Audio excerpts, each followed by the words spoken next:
Bismillahir Rahmanir Rahim. Alhamdulillahi Rabbil Alameen. Wassalatu wassalamu ala Sayyidina Rasulillah wa ala alihi wa sahbihi at-tayyibin at-tahirin. All right, so we have to continue our test, insha'Allah ta'ala. So let's get right to it. We have 20 more questions. So we're starting on question 21. So question 21, which is basically question 1 for today. What price must one observe when he sells for another? What price must the one who sells for another observe? What price must the one who sells for another observe? What's the rule there? You said the market price. You said the market value, not above and not below unless they have permission. No, not exactly. Both of those answers are lacking. So I'm going to start with 15. 14. You said market price or higher. Correct. The one who sells for another must observe market price or higher. That's correct. Question 22. Who has to pay for damage done by a slave or a child? Who has to pay for damage done by a slave or a child? 15, 14, 13, 12, 11. You said the child, by the child's money or by the slave? You said the child when he becomes an adult, the child when he reaches puberty. And what about the slave? 11. The slave or child themselves when they become able. Okay. So nobody wants to use the word we're looking for when it comes to a slave. Okay, thank you. When he's free, when the slave is free. So when the slave becomes free, when the child becomes pubescent. Now, this is a very touchy subject. Whenever we go over these dealings, we've always mentioned slaves and slavery. Very touchy subject in these times that we live in. I've always just breezed past it and never wanted to touch on it. I don't want to go too far, but I feel as though it is important to maybe just say something about it. So you have two pretty simple approaches. Maybe one of the simplest is to simply say that, what are you going to do with your prisoners? What are you going to do with your prisoners? Are you going to put them in a very sophisticated prison system and let them sleep and exercise and eat 3 meals a day and all the people, the society pays for that? Or are you going to just kill them? Or what? And when I say prisoners, I mean more specifically through war. I don't mean like people who commit crimes. But, I mentioned it like that for a reason, though, just to also throw something there. So I think that my point there is clear. Now, another perspective to look at it is that, especially if you're dealing with Jews or Christians, well, who was Ismail's mother? That was Hajar, the slave woman of Ibrahim alayhi salatu wasalam. So they believe in that. At least their book does. So the thing is that a lot of people are mad because Muslims don't compromise their beliefs like they do. They would like for us to be like them in compromising our beliefs, like how they compromise their own. And there are rules about it, so you can't go around capturing people. You can't be like just torturing people and ripping up their backs and doing all that crazy stuff that they do. So I don't want to turn this into that. I just wanted to mention something. And by the way, also, before I get too far away from that slavery thing, another option would be just not to mention it at all. I could have just erased any mentioning of slavery from what we are dealing with, but I didn't want to do that. MashaAllah. Okay, question number 23. How can a child gain ownership? That's easy. How can a child gain ownership? A child can acquire ownership by inheritance. You said by inheritance. That's true. You said by being gifted something or inheritance. That's true. That's true. But so now, you said by being gifted something or inheritance. Yes, that's true. And as far as being gifted something, you already know that the guardian has to accept that on behalf of the child. So if someone says, here's a gift for your child, then the guardian can take it for the child and say thank you.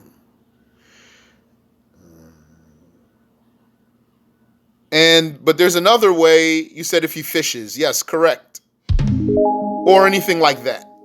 Meaning if he goes and gets things from the public resources or from the wilderness. So he catches a fish or he gets a stick or something like that. Then he owns it. That's correct. Very good. So here's the question. What types of deals can a bankrupt person do if he was restricted by a judge? You said he can buy for his needs to live. He can be hired for work. Okay, so yes, he can buy what he needs. Yes. He can be hired for work. I actually don't know the judgment about that. So maybe you knew something I didn't know. I didn't mention it personally. But there's something else in particular that we did mention about the bankrupt person. Something the bankrupt person can do if he's restricted by a judge. He can divorce. Other than this. 10, 9, 8, 7, 6, 5, 4, 3. Come on. You got 3 for 3. Come on, guys. 2. He can, with permission, he can sell. The bankrupt person? I don't know about that. 1. He can sell described items and he can take loans. The bankrupt person can sell described items and can take loans. All right, so that's 3 out of 4.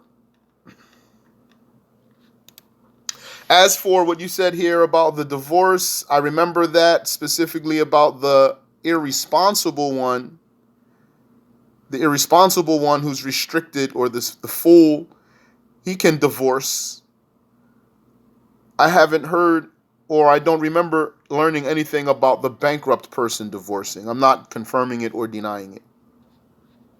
Okay, question 25. What is an example of the guardian managing the belongings of his ward in a suitable way?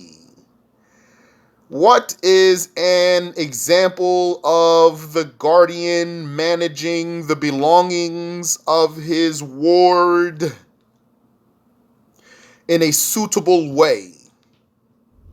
15, 14, 13, 12, 11, 10, 9, 8, 7, 6,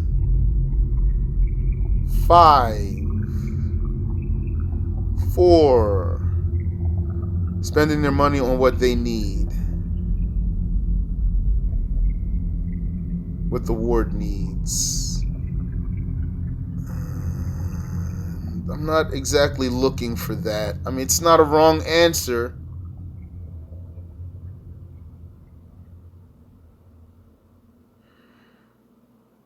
Might give you half for this one. 5, if nobody else gets it. Ward means the one who's under your custody, like the crazy person or the child who didn't reach puberty. You're in charge of this one.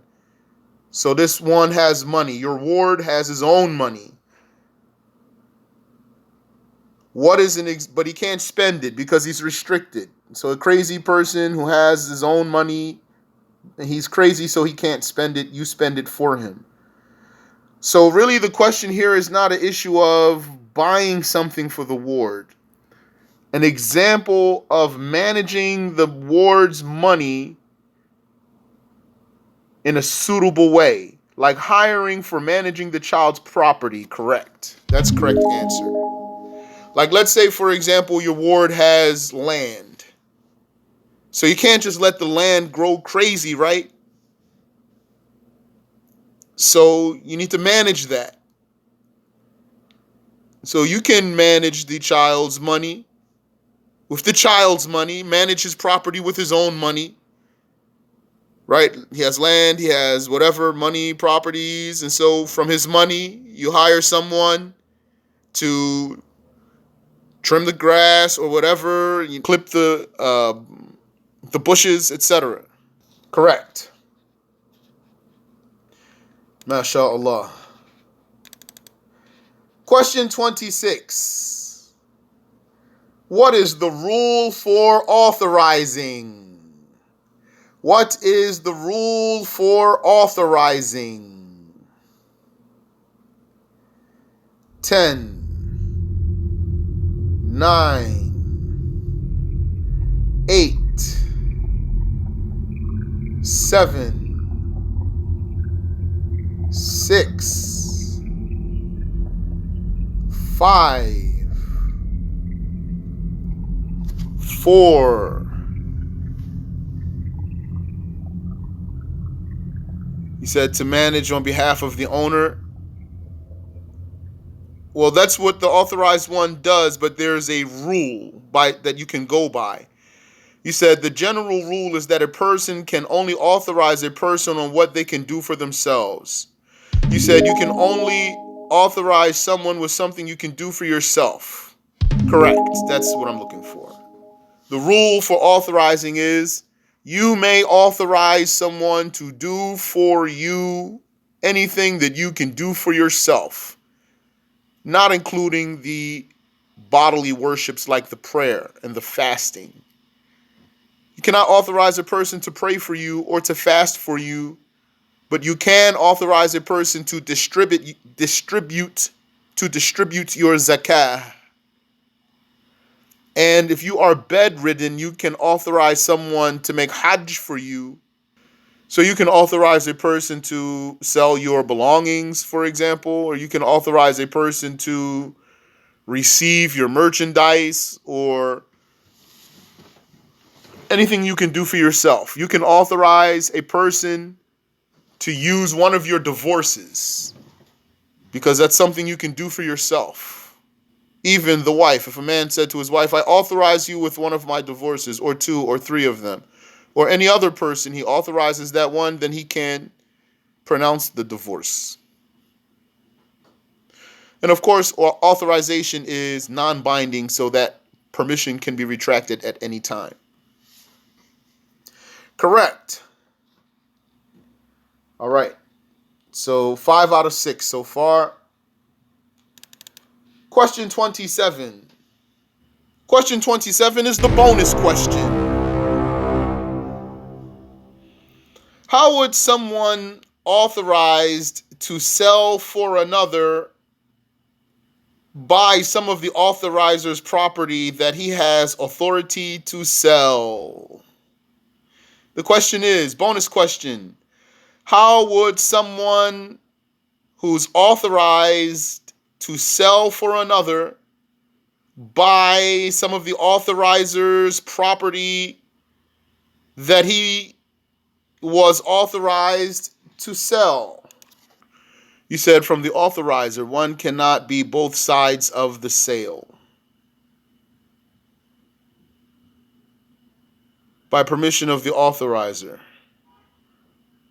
Okay, so Brother Murad's answer, you said from the authorizer, one cannot be both sides of the sale. That's correct. Sister's question here, or sister's answer is by permission of the authorizer. I think you want to say by buying it from the authorizer. So in this case, the authorized person has to buy from the authorizer. Or who? You said by buying it from another authorized person. Correct, that's or who.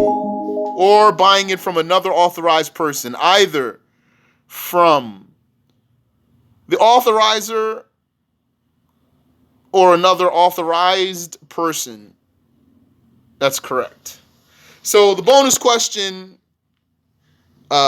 is that we make dua to Allah Tabaraka wa Ta'ala to give the one who answers this question correctly an increased reward and to give that person the good that he asks for.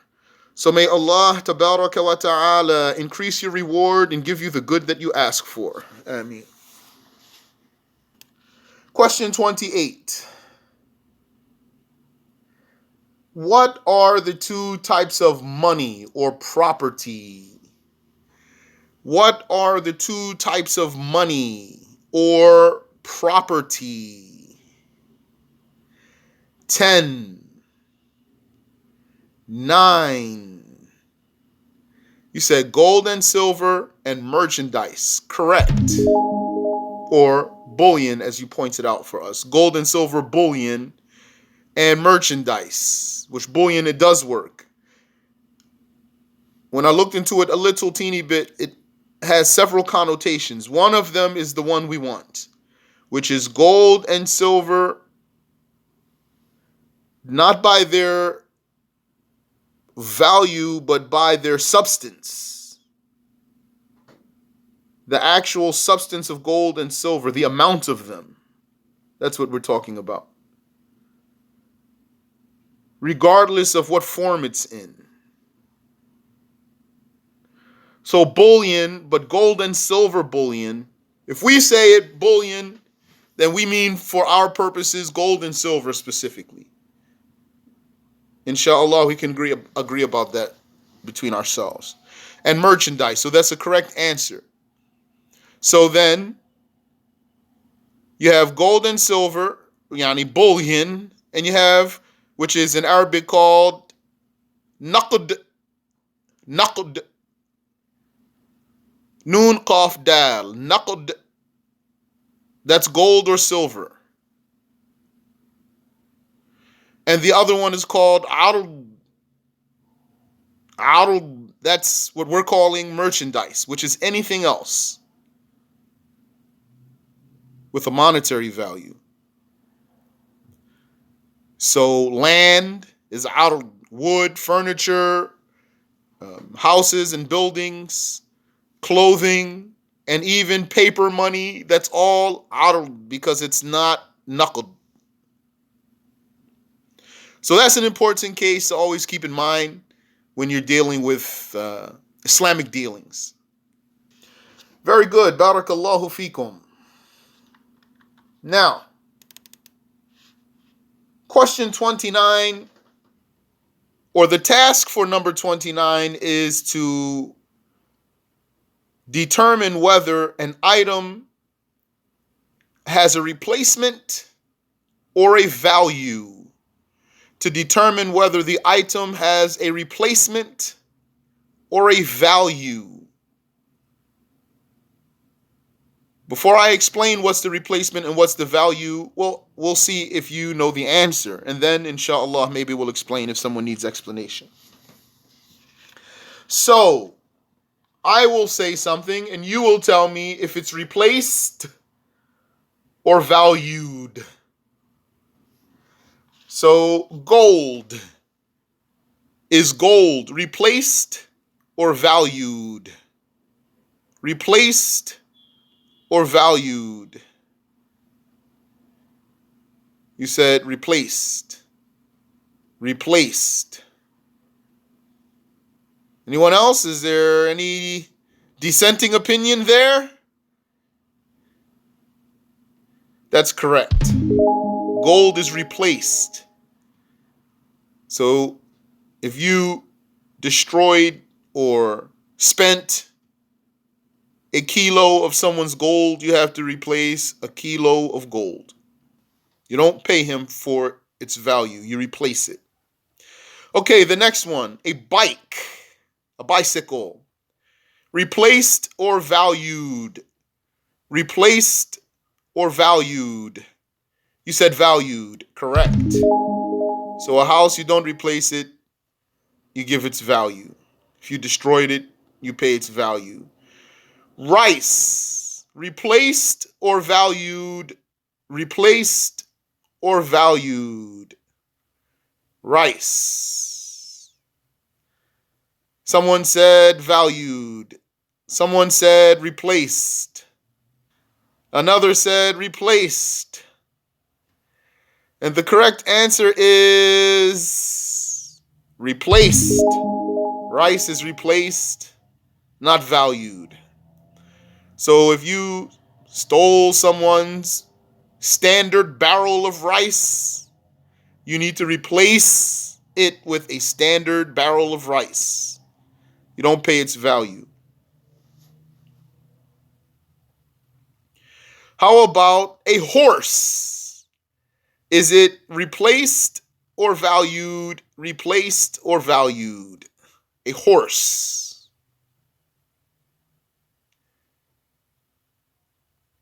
Someone said valued. Correct answer. That's correct. So you killed someone's horse, you rode him to death, so you have to pay its value. Silver.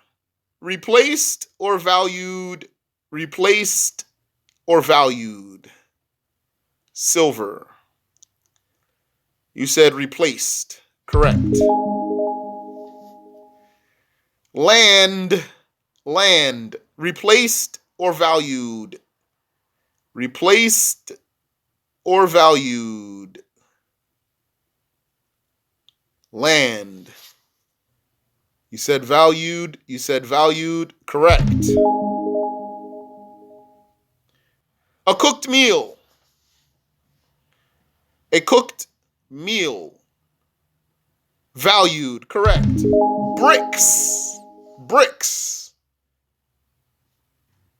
Replaced or valued? Valued. Correct. Honey. Replaced or valued? Honey. You said valued. You said valued. Replaced is the correct answer. The honey is replaced. And the last one, a book. Is it replaced or valued? Replaced or valued? It's valued. Correct. All right, so what determines if you replace it or if you pay its value? Remember, if a thing can be precisely measured by weight or volume and can be the subject of a selam sale, then it is replaced. If it can be precisely measured by weight or volume and can be subject to a selim sale, then it is replaced. So what does that mean? It means if it cannot be precisely measured by weight or volume. For example, let's look at some of the examples we have here. A bike, do you measure it by weight or volume? No. Gold, do you measure it by weight or volume? Yes. A house? No, you don't measure it by weight or volume in the first place. Rice? Yes, you measure it by weight or volume. A horse? No, you don't measure it by weight or volume. Silver? Yes. Land? No. Cooked meal? You can sell a cooked meal for by its weight or its volume. You can. Bricks, you can sell them by their weight or their volume. You can. Honey, you can. A book, you don't. You don't sell a book by its weight or its volume. Okay, so, but that's only one part. The weight and the volume is only one part. So here's the rule.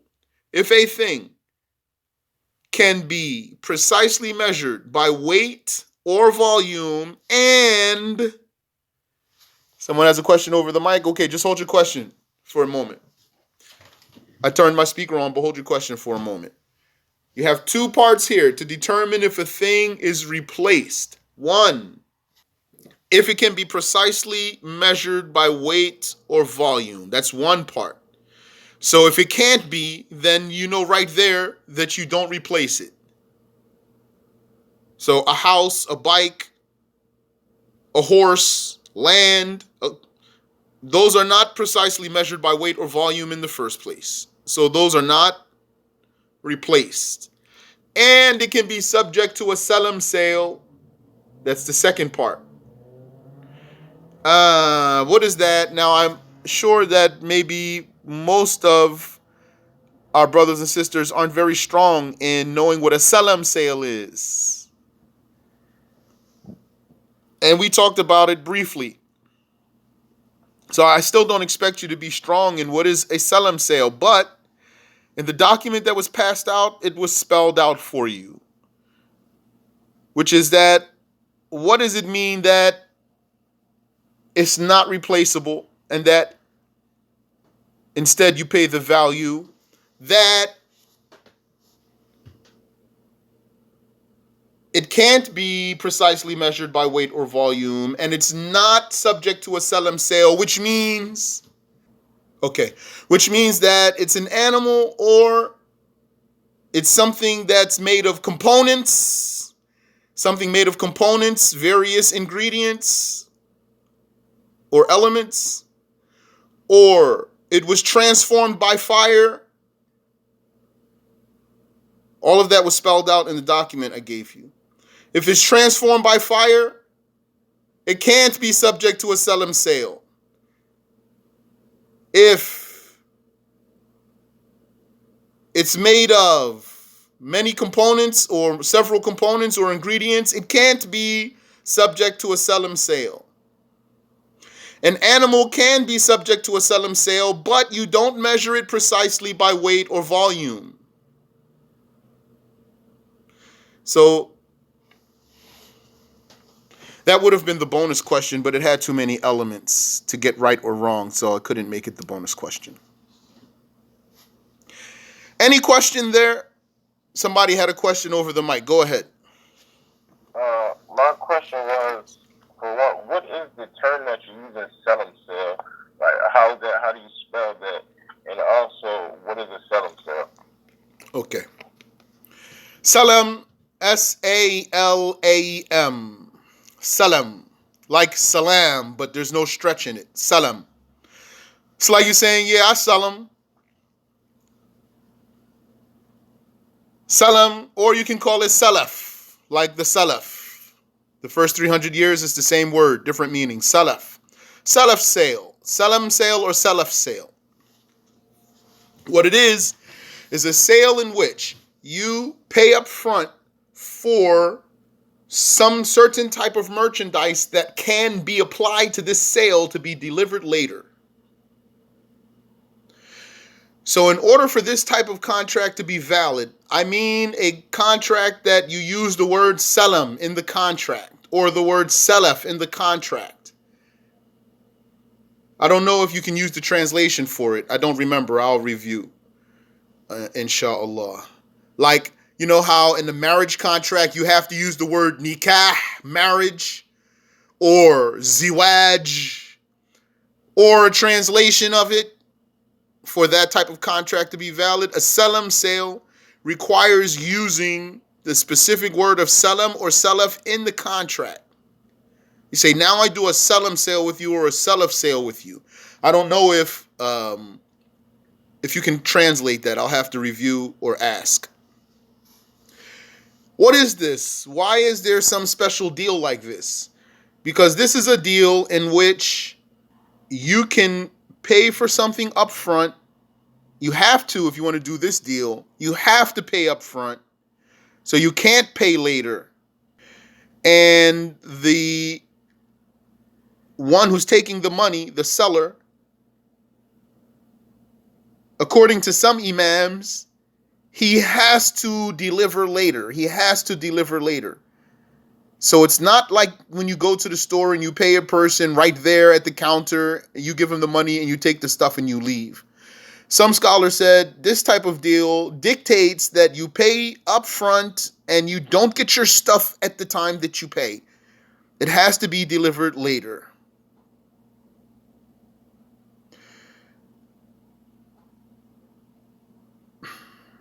Ash-Shafi'i has some details there. Let's not talk about that so that we can keep this as simple as possible. So, in order to do this type of sale, the thing has to be applicable to it. What type of thing can you do for this sale, or what's the conditions? You can't do this with any type of thing. You can do it with certain types of things. What types of things? Things that can be precisely measured by weight or volume.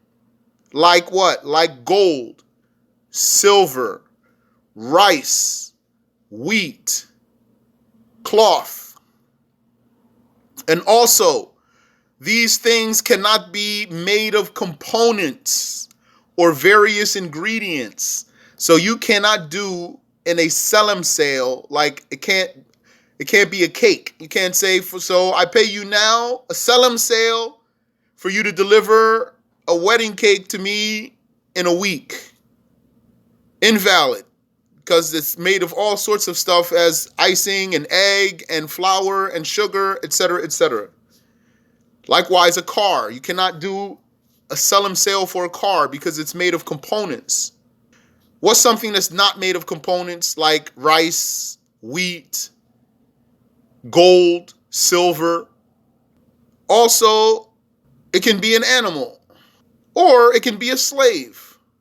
These ones are not precisely measured by weight or volume, but they can be described very well in a way that makes them something that you can do a selam sale for them.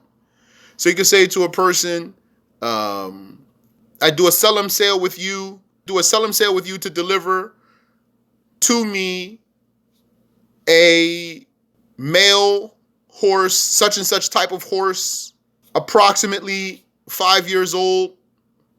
The color doesn't matter. Everything that makes the price vary, you have to mention, like the gender. So you have to say whether it's male or female. The type of it. So is it, I don't know all the different types of horses. So this type of sale, one thing that helps you to understand the point of it is that it's a sale in which you could basically send a person on a safari to bring you back something, for example. Selam sale. Now he has to deliver it to you at the time that you agreed on. Or you say to him, for example, yeah, I want some of that Sri Lankan spice. Such and such spice. I thought you said you couldn't do a selam sale with an animal. No, you can do a selam sale with an animal. You can. However, an animal is not precisely measured by weight or volume. So, Let's not mix up anything. I'm glad you asked me that. Here, you have something called a selim sale, a selim or self sale. This type of sale, in order for a subject to be applicable to it, that subject has to have certain qualities. If those qualities are missing, you can't do a selim sale with it. That's one issue. Now, there's a different issue, which is an item replaceable or valued? Do you replace it, or do you pay its value if you have to pay something back, reimburse someone? How do you reimburse something? By replacing it or paying its value? There's a rule for that.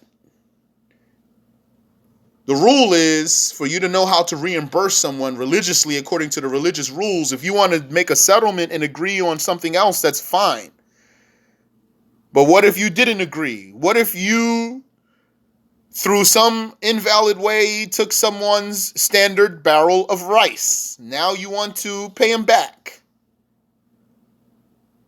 And he says to you, well, look, I want the money for it. You can say to him, no, I don't have to give you the money for it. The religious judgment is that I just have to replace it. You can pay him the money for it, if then it will be a settlement. Because you're taking something or giving something other than the right, other than the original right. Then it would be a settlement. So originally, to reimburse someone, either you have to replace it or you have to pay the value. How do you know which one? According to a rule, which is, if something can be precisely measured by weight or volume and it is subject to a selim sale, then you replace it. If it cannot be precisely measured by weight or volume or be subject to a selim sale, it cannot be subject to a selim sale, then you pay its value. You don't replace it. So when you know what a selim sale is, what's applicable to a selim sale, then there's two types of things that are applicable to a selim sale. You have things that can be precisely measured by weight or volume. That's something. And also there are animals. Animals also can be subject to a selim sale, but animals are not precisely measured by weight or volume. Now, here's the question. So gold and silver, they are precisely measured by weight and volume or volume. Animals are not precisely measured by weight or volume, but both of them are subject to a selim sale. Gold or silver, do you replace it or do you pay the value? You replace it. Why? Because it has two qualities. It is precisely measured by weight or volume, and it is subject to a selim sale, so you replace it. An animal, do you replace it or you pay its value? You pay its value. Why? Because although it's subject to a selim sale, it's not precisely measured by weight or volume. Cheese. Do you replace it or do you pay its value? You pay its value. Cheese, you pay its value. You don't replace it. Why? Because although it can be precisely measured by weight or volume, cheese, it can be precisely measured by weight or volume, but it cannot be a subject of a selim sale. Why? Because it's made of multiple ingredients. So, whenever something is precisely measured by weight or volume and it is applicable to a selim sale, then you replace it. It's called mithli. Mithli here means replaceable. Because you give its mithl, you give what's like it. You don't pay its price, you give one like it, so you replace it. If it cannot be precisely measured by weight or volume or subject to a selim sale, then you pay its value, you don't replace it. Like a car. So someone wrecked your car, he destroyed it, he totaled it, then he pays you the value. He doesn't replace it because it's made of components. It's not subject to a selim sale. If someone ate your cheese, then he pays you the value. He doesn't replace it because it's made of components, although it can precisely be measured by weight or volume. If someone took your gold, he replaces it. If he took your rice or your corn, he replaces it. If he took your house and destroyed it, he pays the value. Is it clear? Yeah. So I'm starting it. That part was clear what you just said. But earlier I had written, it said, where I don't know if I misheard, but it says not selim sale is an animal transformed by fire or made of many components or ingredients. Mm-hmm. So one question was, so I'm guessing that where an animal that shouldn't be there, because an animal you just said is subject to a selim sale. Yes, but it's not. But it's not an animal. It is subject to a selim sale, but it's not precisely measured by weight or volume. So it should be. Its value should be paid. It's not replaceable. So you're saying an animal is subject to a selim sale, but it's not replaceable because it's not precisely measured by weight and volume. Exactly. Okay, I got that. And what do you mean by transformed by fire? Transformed by fire, like fried chicken, or like a brick, or a loaf of bread, or boiled eggs. Animal transformed by fire or made of many components. So should I not have? It's not a selim sale, but it's not replaceable if it's not replaceable if it's an animal transformed by fire or made of many components. Correct. Okay. It's not replaceable in that case. Then you pay the value. In those cases, it's not replaceable. You pay the value. Okay, thank you, brother. You're welcome. MashaAllah. We're over our time, and we still have 10 questions to go. So we did 21. We started at 21. Let's do one more question, although we're over our time, so that we can complete 10 questions. So, question 30. Name 3 negotiable benefits. Name 3 negotiable benefits. What that means is 3 benefits you're allowed to pay for. Something, if you buy something, that's because there's a benefit in it. So what's the benefit in it that allows you to buy it? So give me 3 benefits that allow you to buy something. 3 negotiable benefits. A specific item that you saw? No. Very well. No. The specific item is the item, not the benefit. The item could have not a benefit, like a guitar. The guitar is the item. Its benefit is not permissible.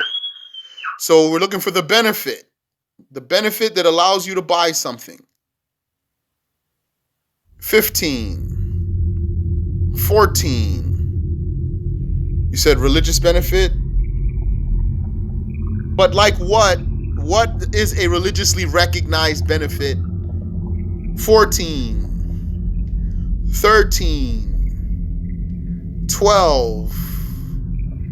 11. This should be a bonus question. All of them answered. Like hunting, that's one. That's a religiously recognized benefit. So that's why you can buy a leopard. That's why you can buy a hawk. Because the benefit in it is it's that you can use it to hunt. To eat it, correct. Eating it, that's a religiously recognized benefit that allows you to buy it. So someone asked about a zebra. I forgot to look at those questions up there. Yes, you can eat zebra meat. The zebra in Arabic, they call it al-himar al-wahshi, the wild donkey. The wild donkey. If you look at it, it does look like a donkey. The zebra is a donkey with stripes. And a wild one at that. He might hurt you.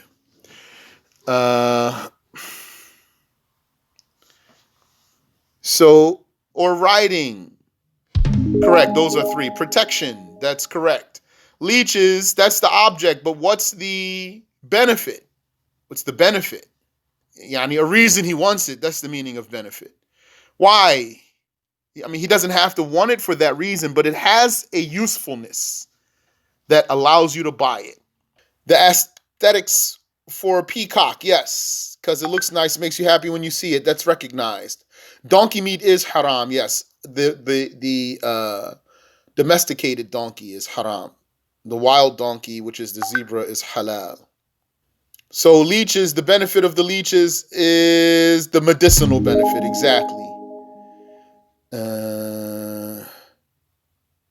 To ride on it. Riding it, yes, that's a benefit. Or carrying loads, that's a benefit. The reason the cooked food has to be valued is because it's made of components, right? No. The reason the cooked food has to be valued is because it was transformed by fire. To use it in fighting, correct. That's another religiously recognized benefit. You say, what if a lion is aesthetic to someone? That's not recognized because that's not normal. Has to be normally sought, religiously recognized benefit. The question is 3 negotiable benefits. You all gave me about 5 of them. So what did we say? It has the benefit of being used in fighting, like an elephant, or for its aesthetics, like a peacock, or for hunting, like a leopard or a falcon, or for eating, like a fish, or for carrying loads, like a donkey. Yes, that's the usefulness, meaning that's the benefit of it. So the question was, name 3 negotiable benefits. That means you're allowed to negotiate for that. So, for example, if you had a pickup truck, what can you do with it? You can ride it, you can carry loads in it. So you negotiate based on the usefulness of that. You say, I will sell this to you because of the benefits that it has for such and such amount. The lion does not have a negotiable benefit. So we're not saying it doesn't have a benefit, but its benefit, any benefit it has, is not permissible for us to put a contract on it. Could you use a lion for hunting? Not usually. Now, I'm not saying you can't use it. Remember, when we say that you can't buy something, doesn't mean you can't get it somehow. You can't acquire it. So if a person wanted to go out and catch himself a lion without buying it, I haven't heard that that's haram. He can get one and then maybe try to catch himself a pup and then train him to hunt, but people don't usually do that. Some of those animals, Allah Ta'ala made them, what's the word? Awabid, abidah. Awabid, it means they are, you cannot tame them. You can't tame them, yes. They run from human beings. Look at squirrels. They see us every single day. They'll never, never, never let you get close to them, ever. Don't they know we don't want to eat them? They don't care.